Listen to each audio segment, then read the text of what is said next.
Hi guys, Al Francis here. And for today's video, marami nagtatanong, gaano ba kalayo or katagal bago ako makarating doon sa pupuntahan ko? Well, it is a European country, so it means I need to travel more from 24 hours to 30 hours. Magbibihis muna ako. Paano ba magbihis? Tatalon lang ako, ganito lang.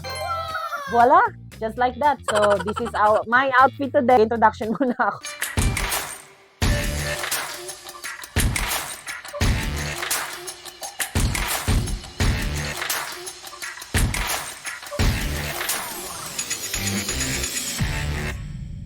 Yun na nga, tapos na akong makapag-ready. Ready ko na yung mga gamit ko na dadalhin. Ready na rin yung kapatid ko. Ito yung mga luggage namin. So, waiting na lang po kami sa paparating na susundo sa amin.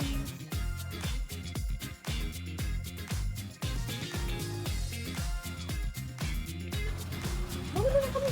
Uy. Oh, magbumbo ka dyan. Tapos na, atras yan, Day. Atras. Ayun.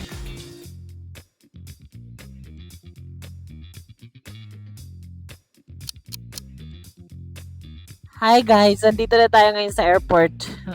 Nilagay ko na yung mga gamit namin sa trolley, tapos ito yung counter ng Emirates. So, dahil sarado pa, ang gagawin muna natin, magbabayad tayo ng travel tax. Yes! Pagka mag-abroad kayo or pupunta kayong ibang bansa, like travel or anything else, kailangan po magbayad ng travel tax. For the economy, 1,620. For the business class or first class will be 2,700.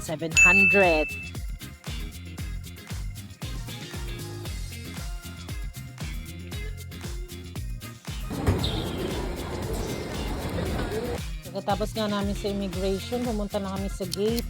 And after 6 hours, boarding na kami. Kaya pumasok na kami sa aeroplano. Goodbye na kami sa Philippines.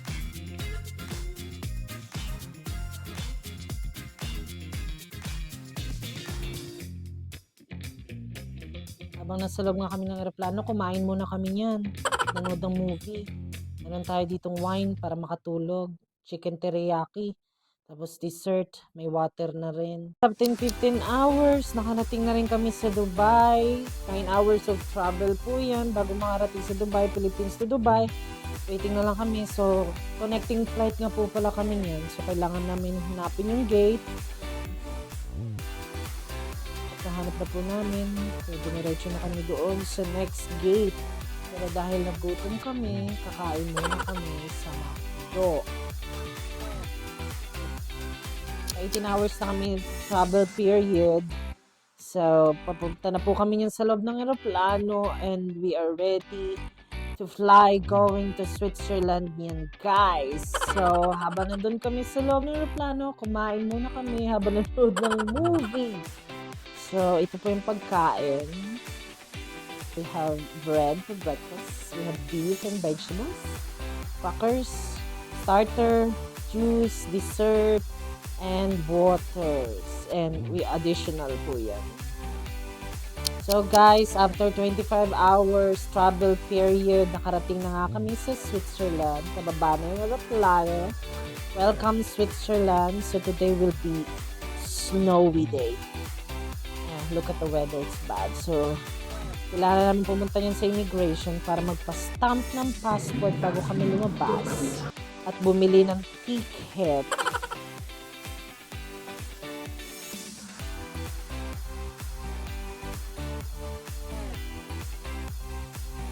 Bumili na nga po ako niya ng ticket, train tickets. So, nandito na po tayo niyan sa train, so bawal po maingay. Kaya medyo konti lang yung boses ko. At kumain muna po tayo ng konti. Kasi medyo nangagutom yung travel. So that will be another 2 hours from the Zurich airport going to Basel.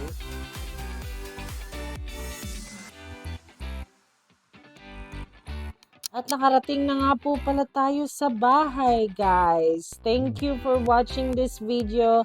Thank you for liking, following, and share. Appreciate you guys, and I will see you again for my next video. Thank you.